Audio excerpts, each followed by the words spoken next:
Yesus atau nabi-nabi yang diutus ini untuk memperkenalkan semua kekuasaan kebesaran Allah itu kepada manusia. Tidak bisa ditinggalkan salah satunya. Mulai dari penciptaan itu kan dia sudah perkenalkan semua bagaimana dia itu berkuasa, maha besar dan sebagainya. Jadi menurut saya salah satu kemampuannya untuk membangkitkan orang mati ini harus, atau mengalahkan iblis ini harus ditunjukkan kepada manusia agar manusia tahu siapa dia. Sementara kalau proses itu tidak terjadi, artinya bahwa masih kurang kebesarannya Allah ini yang belum dilihat manusia. Gitu Bang, kalau itu logika saya begitu. Jadi gini Bung, kalau itu yang Anda jadikan dasar pijakan, cukuplah Nabi Isa membangkitkan orang mati. Wakilnya Tuhan membangkitkan orang mati, menandakan bahwa Tuhan bisa menghidupkan orang yang sudah mati. Bukan itu sebenarnya poinnya. Anda salah poin. Bukan. Poinnya itu ada pada penggantungan orang ini. Karena poinnya adalah ketika kemudian dia berhasil digantung, maka yang mau dijual kemudian oleh orang Farisi kepada orang-orang Roma Yunani adalah dosa waris ditebus dengan matinya Yesus. Yang ingin dijual kemudian oleh orang Farisi adalah ketika berhasil dibunuh di atas tiang, maka hukum-hukum Tuhan batal. Coba Anda lihat di dalam Efesus 2 nomor 15. Dengan matinya Yesus di atas tiang salib, dia telah membatalkan hukum Taurat dan segala ketetapan dan perintah yang ada di dalamnya. Itu yang mau dijual, bukan kebangkitan. Kalau kebangkitan itu Lazarus sudah bangkit, Debata sudah bangkit. Sudah banyak orang bangkit. Paulus pun bisa membangkitkan orang mati. Konon ceritanya seperti itu di Bible. Petrus juga demikian adanya. Jadi itu bukan itu yang ingin dijual sebenarnya. Yang dijual itu adalah penyaliban, penggantungan orang di atas tiang dengan iming-iming, tujuannya untuk menghapus dosa-dosa. Itu yang mau dijual. Kalau Anda menjual yang bangkit dari hari ketiga, justru itu membuka aib Kristen. Kenapa saya katakan itu membuka aib Kristen? Sekarang buka Bible, baca Matius 12 nomor 38 sampai nomor 40. Orang-orang ahli Taurat datang kepada Yesus dan berkata kepada Yesus, "Guru," ahli Taurat loh ini yang datang, "Guru, kami ingin satu tanda darimu. Tolong berikan kami tanda." Ini ahli Taurat. Apa kata Yesus? Angkatan jahat dan angkatan tidak setia ini minta satu tanda. Dan tidak akan diberikan satu tanda pun kepada angkatan jahat. Angkatan maksudnya orang-orang jahat ini. Selain tanda Yunus. Sebab 3 hari 3 malam Yunus dalam perut ikan. Demikian juga anak manusia 3 hari 3 malam dalam perut bumi. Itu tanda untuk siapa? Tanda untuk angkatan jahat. Tanda untuk penjahat. Tanda untuk orang-orang jahat. Matius 13 nomor 50, orang jahat dilemparkan ke dalam api neraka. Angkatan jahat ini, orang-orang jahat ini, golongan jahat ini minta satu tanda dan tidak akan diberikan satu tanda pun selain tanda Yunus, sebab 3 hari 3 malam dalam perut ikan, demikian juga anak manusia 3 hari 3 malam dalam perut bumi. Hari ketiga orang ini harus bangkit, anak manusia ini harus keluar dari kubur. Itu tanda untuk siapa? Angkatan jahat. Kata siapa? Kata Yesus, orang Yahudi percaya kagak akan kebangkitan pada hari ketiga? Kagak. Itu dianggap tahayul. Itu dianggap omong kosong. Itu dianggap dongeng. Orang Roma, Yunani, sebelum Kristen yang ada di Indonesia, percaya enggak tentang kebangkitan dewa hari ketiga? Percaya. Jangan orang Yahudi hari ini. Murid-murid Yesus yang ke-11 percaya nggak gurunya bangkit pada hari ketiga? Tidak. Sekali lagi saya katakan, demi Allah, berdasarkan Bible, ke-11 murid Yesus selain Yudas tidak percaya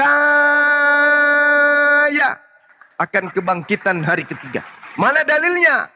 Lukas 24 nomor 9 Anda baca. Baca 3 ayat minimal, 3 data minimal. Apa yang dikatakan di sana?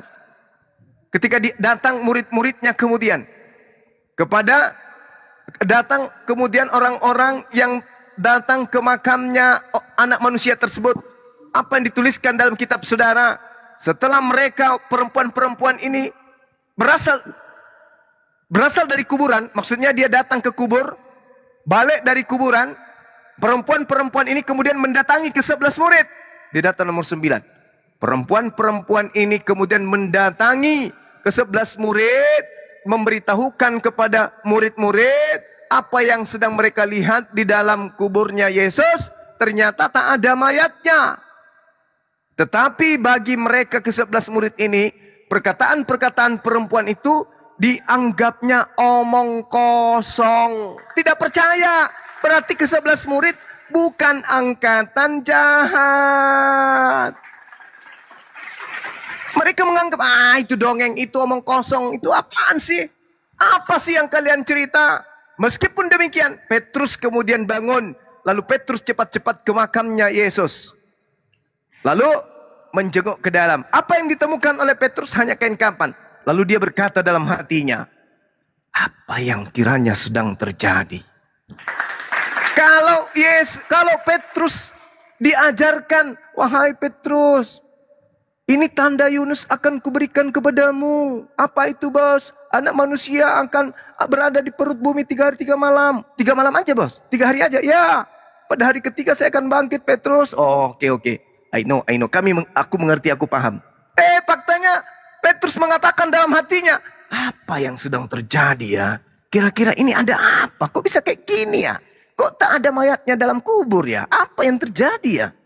Berarti Yesus tidak ada. Berarti murid-murid Yesus pada saat angkatan jahat ini minta tanda, Petrus dan ke-10 temannya, sahabatnya tidak berada di sana. Sekarang pertanyaannya, Kristen ini termasuk angkatan murid-murid Yesus yang tidak percaya akan kebangkitan, atau Kristen ini termasuk angkatan jahat yang percaya kebangkitan pada hari ketiga? Andalah yang bisa jawab itu. Oke, kalau soal ini saya mengakui bahwa Kristen itu setelah Yesus. Kalau menurut kami setelah dia diangkat ke surga, baru Kristen ini muncul. Kristen ini kan pengikut Yesus. Oke. Dan Kristen ini disebut sebagai oknum yang tidak percaya kebangkitan atau percaya kebangkitan? Ya, kalau itu nanti setelah Kristen muncul nanti ada juga perbedaan-perbedaan, Bang. Enggak. Tidak satu kata. Kalau saudara percaya enggak kebangkitan? Kalau saya percaya. Tapi berarti Anda masuk golongan murid atau angkatan jahat? Saya tidak mengatakan jahat, Bang. Karena saya percaya, tidak mungkin saya katakan jahat. Murid-murid ke-11 tidak percaya. Bahkan ketika Yesus sudah berada di depannya mereka tetap tidak percaya. Bahkan Anda baca Lukas 24 nomor 37, mereka ketakutan dan mengira melihat setan. Berarti murid-murid tak percaya kebangkitan. Mana dalilnya murid percaya kebangkitan? Tak ada. Bahkan sampai Yesus bersitegang dengan mereka. Ada apa dengan kalian ini? Aku ini Yesus, aku gurumu. Ada apa dengan kalian? Inilah tanganku, ini kakiku, rabalah aku, kata Yesus. Adakah di antaramu yang memiliki makanan di sini? Muridnya kemudian memberikan ikan goreng. Nah, murid memberikan ikan goreng, Yesus makan. Itu untuk membuktikan dirinya hantu atau membuktikan dirinya manusia yang masih hidup, tidak mati, bukan mayat hidup, bukan hantu. Yesus mengatakan, ini buktinya aku bukan hantu, ini buktinya aku tidak bangkit. Ini buktinya aku bukan zombie. Ini buktinya aku bukan Susanna, bukan si manis jembatan Ancol, bukan suster ngesot. Karena hantu tidak berdaging dan tidak bertulang. Sedangkan saya makan daging, makan ikan goreng. Membuktikan saya berdaging dan bertulang. Lalu, Anda mengatakan Anda percaya. Kalau Anda percaya, berarti Anda masuk ke dalam kategori angkatan jahat. Ingat, di Matius 12 itu dikatakan apa? Dua golongan yang akan percaya tentang kebangkitan. Kebangkitan apa? Kebangkitan dewa dari kematian. Siapa itu? Angkatan jahat dan angkatan tidak setia. Orang-orang Kristen ini setia nggak kepada Torah? Tidak. Tidak setia orang Kristen itu kepada Taurat. Tidak setia. Berarti kalau Anda menghindari angkatan jahat, Anda masuk ke dalam kelompok tidak setia. Tapi faktanya apa? Orang-orang Kristen dalam Matius 7 nomor 15 sampai nomor 23. Orang yang memanggil Yesus Tuhan. Orang yang bernubuat pakai nama Yesus, mengusir setan dan seterusnya pakai nama Yesus. Kata Yesus adalah mereka semua pembuat kejahatan. Berarti Kristen adalah angkatan jahat. Bicara soal kebangkitan, Bang, ya. Yes. Kalau kita tidak percaya bahwa Yesus dibangkitkan, kemudian cerita sebelumnya bahwa Yesus membangkitkan orang mati, dan kita semua juga percaya bahwa di akhirat nanti kita semua yang sudah mati dibangkitkan. Kemudian kenapa kebangkitan Yesus ini ditolak? Kenapa Yesus tidak bisa bangkit kalau kita semua bisa bangkit? Oke. Jadi Anda harus tahu bahwa manusia itu mati dan kemudian kematian itu hanya sekali saja. Tidak ada kemudian orang mati itu bangkit dua kali. Tidak ada orang hidup itu mati dua kali, hidup dua kali. Itu tak ada. Itu pasti tuh. Nah, sebentar, yang saya potong di situ. Soalnya nanti Lazarusnya artinya dia mati dua kali dan bangkit dua kali. Lazarus yang dibangkitkan Yesus. Lah, itu dia deritanya. Karena di dalam kitab saudara yang mengatakan itu, bukan di kitab saya. Ibrani 9 nomor 27, Bang. Dan sama seperti manusia ditetapkan untuk mati hanya satu kali saja, dan sesudah itu dihakimi. Wallahu a'lam bishawab. Kalau ini betul, berarti Yesus tidak bangkit pada saat itu juga. Karena itu Bibelmu. Bahaya kalau Anda tidak percaya itu. Bahaya. Bahaya itu. Kenapa demikian? Karena Yesus itu dikatakan di dalam Kolose 3 nomor 1. Coba Anda pelajari lagi. Perdalam lagi pengetahuan Bible Anda. Di situ ada kata sonegeiro. Sonegeiro artinya itu dibangkitkan bersama dengan Yesus. Nah, orang-orang yang mati di akhir zaman akan dibangkitkan bersama dengan Yesus. Berarti Yesus di akhir zaman akan dibangkitkan nanti. Akhir zaman itu maksudnya akhir penghakiman di mana manusia akan masuk dalam kehidupan yang kekal dan kematian yang kekal. Hidup kekal di surga, mati kekal di neraka. Di akhir kehidupan manusia. Di situ dikatakan Kolose 3 nomor 1. Sunegeiro. Orang-orang akan dibangkitkan bersama dengan Yesus. Dengan kata lain apa? Dengan kata lain, Yesus belum mati dan Yesus belum bangkit. Yesus nanti bangkit setelah kematiannya. Di mana kematiannya? Setelah tiupan sangkakala untuk kiamat dunia. Dia datang kedua kalinya nanti di akhir zaman. Setelah ia datang, dia tidak terangkat, tapi mati bersama dengan semua yang bernyawa. Kullu nafsin za'iqatul maut. Setelah semuanya mati, maka manusia akan dibangkitkan semuanya, termasuk Yesus.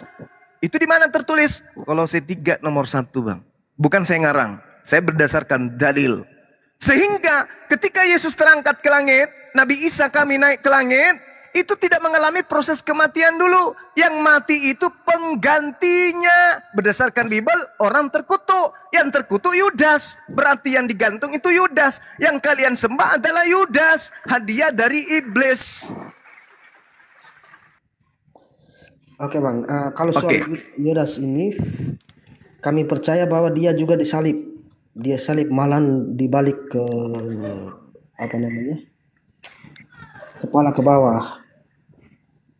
Karena dia Matius 27 nomor 5, Anda baca catatan kakinya, di situ tertulis hukuman gantung pada saat itu, kematian pada saat itu hanya berlaku dengan cara disalibkan atau disulah.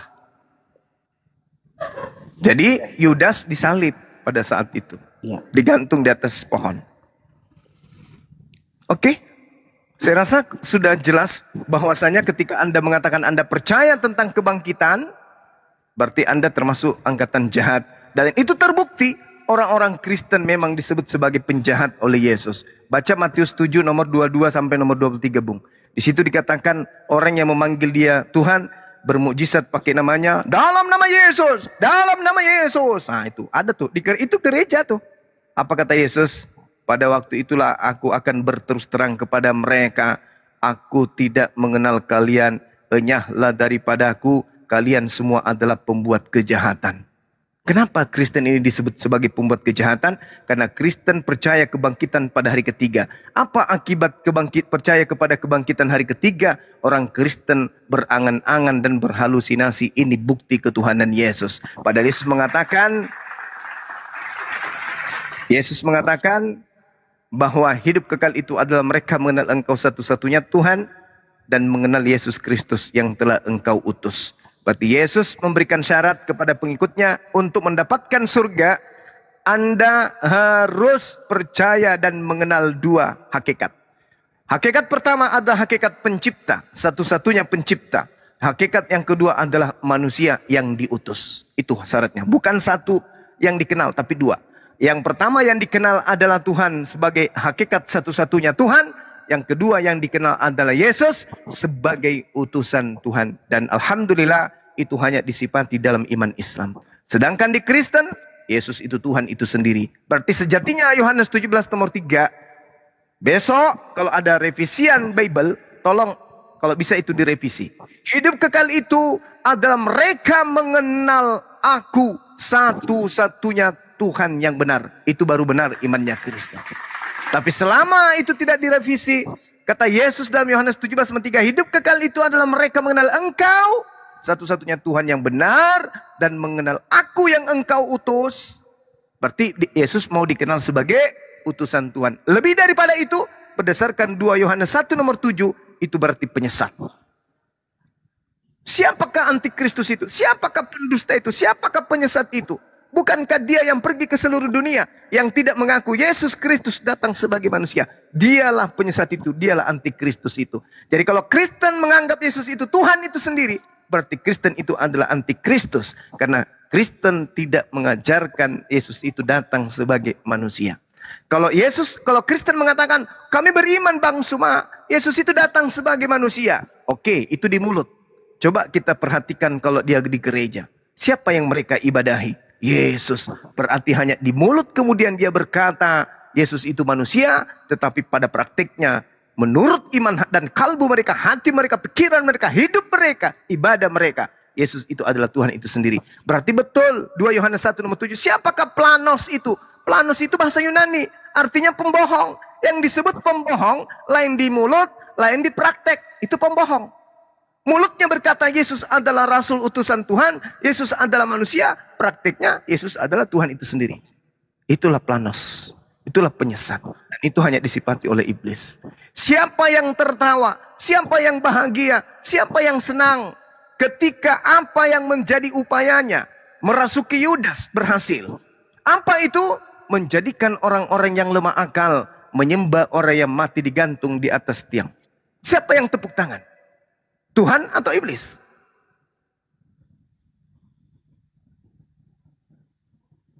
Amsal 6 nomor 16. 6 perkara yang dibenci oleh Tuhan.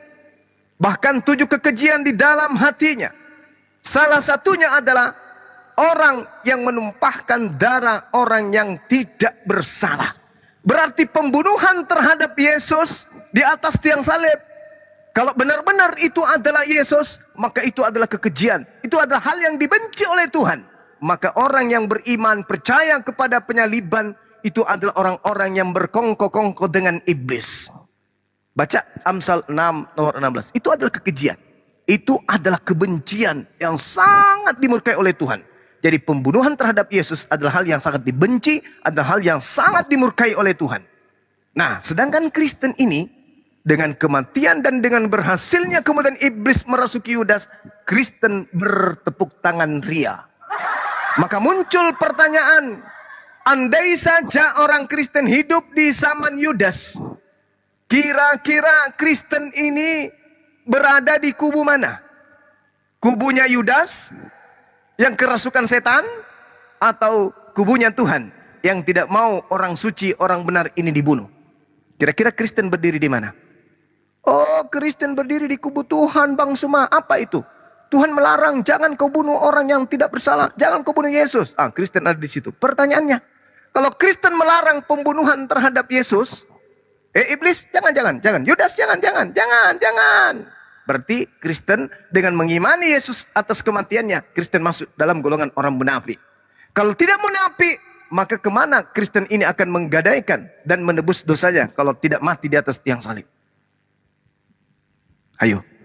Berarti andai saja Kristen hidup pada zaman itu, maka kelihatannya bukan Yudas yang akan berkhianat terhadap Yesus. Bukan iblis yang akan merasuki Yudas. Tapi pastor, pendeta, dan jemaat-jemaatnya lah yang paling terdepan segera untuk mengeksekusi Yesus di atas tiang pohon. Kenapa? Karena dengan matinya Yesus, dosa-dosa Kristen ditebus. Yudas pensiun, iblis pensiun, imam kepala pensiun, mahkamah agama pensiun. Mereka hanya minum kemudian kopi campur masako ditambah dengan gorengan tahu isi. Lalu yang mengeksekusi kemudian itu adalah Katolik, Protestan, Advent, dan semua kelompok orang-orang Kristen. Bahu-membahu saling berlomba-lomba untuk menangkap Yesus agar segera kemudian dosa-dosa mereka ditebuskan.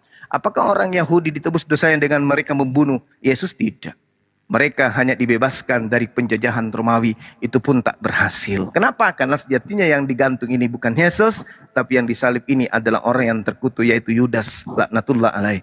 Oleh karena itulah saya katakan bahwa andaikan saja Kristen hadir pada saat penangkapan Yesus, maka tentara-tentara Romawi, hansip-hansip Romawi, sapam-sapam Romawi disuruh istirahat aja bang, biarkan abang nih preman dari Karo, ini preman dari Toraja, datang bom-bom, ini preman dari Papua, minggir, kalian tidak ada apa-apanya, biarkan aku yang menangkap, minggir, kalian itu tak ada apa-apanya, lihat nih, tangkap Yesus, plak-plak, satu pegang kakinya, satu pegang tangannya, Pak bom-bom kemudian yang ikat kepalanya, yang satunya menyeret, habis itu digantung di atas tiang salib, yang menombaknya mungkin Pak Lamsinai Bahu, dah selesai.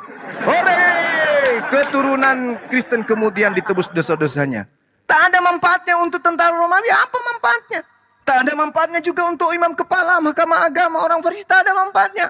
Yang menerima manfaat dari pembunuhan Yesus hanya satu kelompok aja. Yaitu kelompok iblis. Apa manfaatnya untuk orang Yahudi? Tak ada. Makanya di dalam Matius 27 nomor 18, apa kata Pilatus? Mereka orang Yahudi, mereka ahli Torah, mereka imam kepala, mereka mahkamah agama, mereka orang Farisi menyerahkan Yesus untuk digantung karena dengki semata. Bukan karena dosa waris, bukan karena hukum Taurat ingin dibatalin, bukan, tapi karena dengki. Maka yang bertepuk tangan, berlomba-lomba selayaknya harimau yang lapar tidak makan 3 tahun, menemukan kemudian ayam, mereka berlomba untuk mengejar ayam tersebut untuk mereka makan. Itulah keadaan Kristen sekiranya mereka hidup bersamaan sesama dengan Yesus. Orang Kristen ini adalah orang yang haus darah, sehingga mereka harus melihat anaknya orang harus digantung dan ditombak supaya mereka mampu makan dagingnya dan meminum darahnya. Itulah Kristen. Na'udzubillah tsumma na'udzubillah. Anda harus sadar itu. Tapi kalau tidak sadar juga, saya angkat tangan. Ini upaya terakhir untuk menyadarkan saudara. Kalau Anda tetap saja ingin berleha-leha dengan itu, silakan. Saya hanya membacakan dalil sebagai penutup bahwasanya Al-Qur'anul Karim membimbing saya untuk mengatakan ya'iduhum wa yumannihim wa ma ya'iduhumus syaitan illa gurura. Setan itulah yang memberikan janji-janji kepada mereka, dan setan itulah yang membangkitkan angan-angan kosong mereka. padahal setan itu hanya menjanjikan tipuan belaka kepada mereka. Na'udzubillah, summa na'udzubillah. Mohon maaf ketika ada kata khilaf, semata-mata untuk mengedukasi. Ada yang tidak berkenan, silakan tentukan jadwal. Kalau ada yang merasa mampu untuk mengkanter pernyataan-pernyataan saya, silakan hubungi adik-adik saya di Apologet Islam Indonesia, mau offline maupun online, kita berdiskusi. Apakah pernyataan saya keliru? Kalau pernyataan saya keliru, siapkan data-data Anda yang berasal dari Bible itu sendiri. Demikian dari saya, subhanakallahumma bihamdi, asyhadu an la ilaha illa anta astaghfiruka wa atubu ilaik. Salam tauhid, salam satu Tuhan. Allahu Akbar. Jayalah Islamku, jayalah Indonesiaku. Demikian.